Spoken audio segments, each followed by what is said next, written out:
सुप्रभात मेरे प्रिय विद्यार्थियों, आप सभी का हार्दिक स्वागत है कक्षा छठी के ई लर्निंग हिंदी के वसंत के कक्षा में। तो जैसा कि आप जानते हैं कि हम लोग असेसमेंट के लिए पुनर्चर्चा कर रहे थे, तो आज भी हम जो है उसी पुनर्चर्चा के सिलसिले को आगे बढ़ाएंगे। मैं कोशिश करती हूँ आज के वीडियो में छोटा छोटा करके 3, 4, 5 जो तीनों चैप्टर हैं उनको रैप अप कर देने का। थोड़ा जल्दी शुरू करते हैं तो ख़त्म हो जाएगा। नादान दोस्त जो पाठ हमने पढ़ा था उसमें केशव और श्यामा की कहानी हमने सुनी थी। केशव एक लड़का था छोटा सा, और उसकी एक छोटी सी बहन थी जिसका नाम था श्यामा। उनके घर के करनीस, छत के करनीस के ऊपर जो है चिड़िया ने 3 ही शायद अंडे दिए थे। तो इन अंडों को जो है उनको देखकर बहुत अच्छा लगता था और वे सोचते थे कि इनसे कब बच्चे बाहर आएंगे। लेकिन दुख की बात यह है कि इनको कोई भी बताता नहीं था इन अंडों के बारे में, ये कैसे खाएंगे, क्या करेंगे। बच्चों के मन में अंडों को देखकर जो भी क्वेरीज़ आते थे, इनके क्वेरीज़ को कोई भी शांत नहीं करता था, तो इसलिए ये बहुत दुखी होते थे। लेकिन अपने आप में ही सवाल जवाब करके मतलब दिल बहला लेते थे।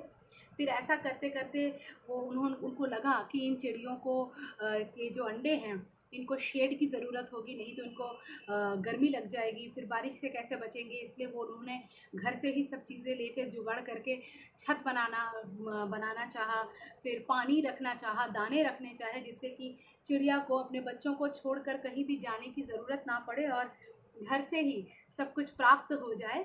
लेकिन ये करते हुए क्या हुआ कि मतलब चिड़िया के जो बच्चे थे वो तो जन्मे नहीं, और वो देखते हैं कि चिड़िया अपने अंडे गिरा देती है और उनसे कुछ चूने सा पदार्थ निकल जाता है। ये देखकर उनको बहुत दुख होता है। वो जाके अपने माँ से कहते हैं और उसकी माँ उनको समझाती है कि देखो, तुम लोगों ने दोस्ती तो उनसे की, लेकिन तुम उनके इतने नादान दोस्त निकले कि तुमने मतलब जो है अनजाने में उनके लिए मतलब हानि ही उनको पहुंचा दी। क्योंकि मतलब चिड़िया जो है गंदे अंडों को नहीं सेती है, तुमने उनको टच किया था और ये बात चिड़िया को समझ में आ गई थी गंध से, तो इसलिए उसने जो है इन अंडों को नहीं सेया और वो ख़राब हो गई। तो बच्चों को सीख भी मिली और उनको बहुत दुख भी हुआ, और इससे हमको भी ये समझ में आया कि जब बच्चे किसी चीज़ के लिए इनक्विजिटिव होते हैं, कुछ जानना चाहते हैं, तो उनकी क्वेरीज़ को शांत करना चाहिए। इसके बाद हमने चांद से थोड़ी सी गप्पें, एक कविता पढ़ी थी जो एक 10-11 साल की लड़की की ज़ुबानी कही गई थी।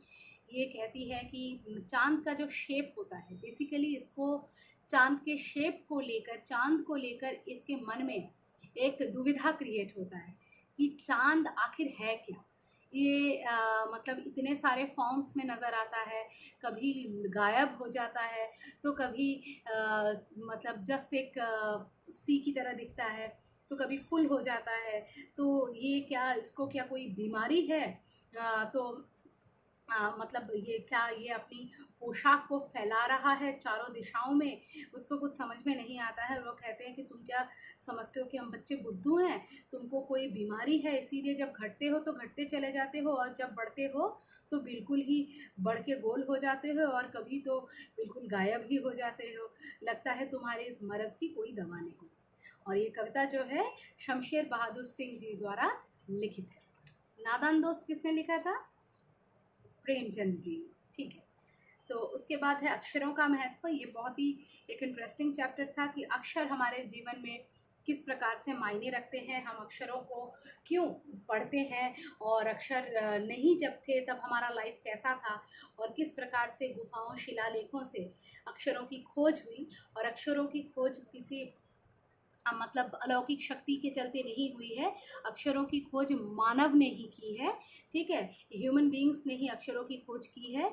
और मतलब कितने साल पहले, कि बहुत बहुत बहुत साल पहले, वो शायद एक फिगर भी दिया हुआ है कि कितने साल पहले जो है ये अक्षरों की खोज हुई थी। अगर मुझे मिल जाता है तो मैं बता दूंगी आप लोगों को। अक्षरों की खोज के सिलसिले को शुरू हुए मुश्किल से 6000 साल हुए हैं। ठीक है, मुश्किल से 6000 साल हुए हैं। और ये जो अक्षरों के खोज से एक नए युग की शुरुआत होती है, तभी से आदमी जो है हिसाब किताब रखना शुरू करता है, लिख के रख पाता है। इसलिए सभ्य समाज का इतिहास तभी से जो है शुरू हुआ है। तो ये लिखा है गुणाकर मूले जी ने। तो यहीं तक हम लोगों का जो है सिलेबस था हमारा, यहीं तक हमने पढ़ा था। और उसके बाद जो चैप्टर है शायद साथी हाथ बढ़ाना है, वहाँ से हमारा टर्म का है, वो नहीं अभी करेंगे। अभी इसके लिए हमारा PT1 का सिलेबस चलेगा। अच्छा, रामायण में हमने काफ़ी सारे चैप्टर्स पढ़े थे, ठीक है। तो रामायण में अवधपुरी में राम, जंगल और जनकपुर, 2 वरदान, राम का वनगमन, यहाँ तक पढ़ा था। चित्रकूट में भरत से हमारा टर्म का है, आप लोग जानते हैं।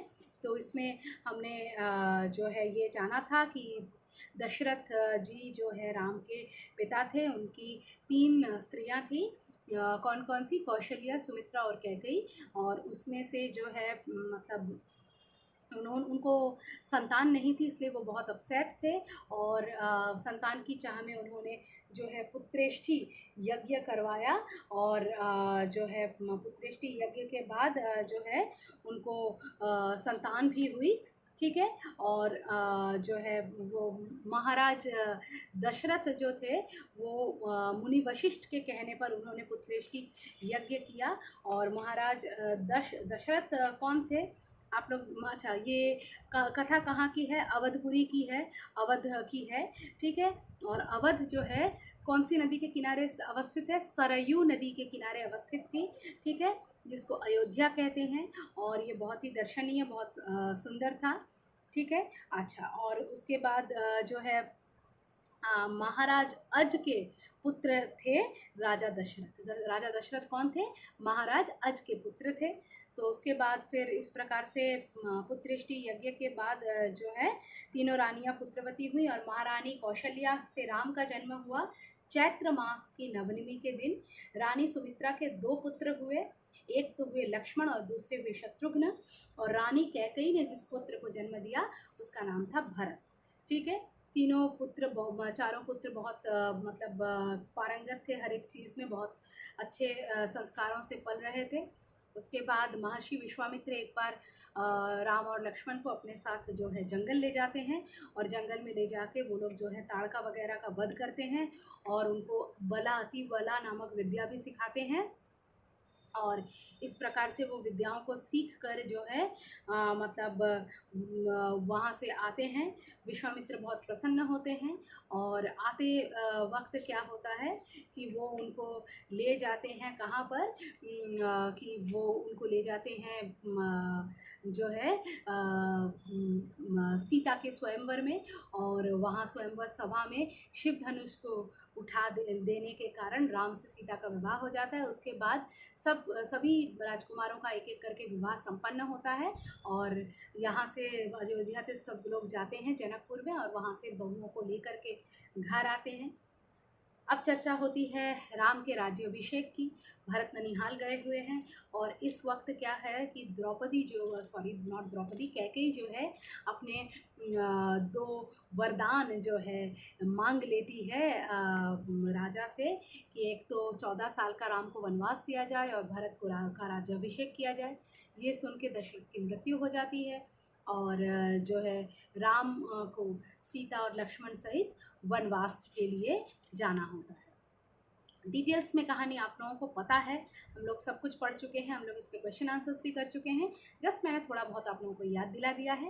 उम्मीद है आपको सब कुछ याद आ गया होगा, एकदम फ्रेश हो गए होंगे। तो चलिए आज यही समाप्त करते हैं। धन्यवाद।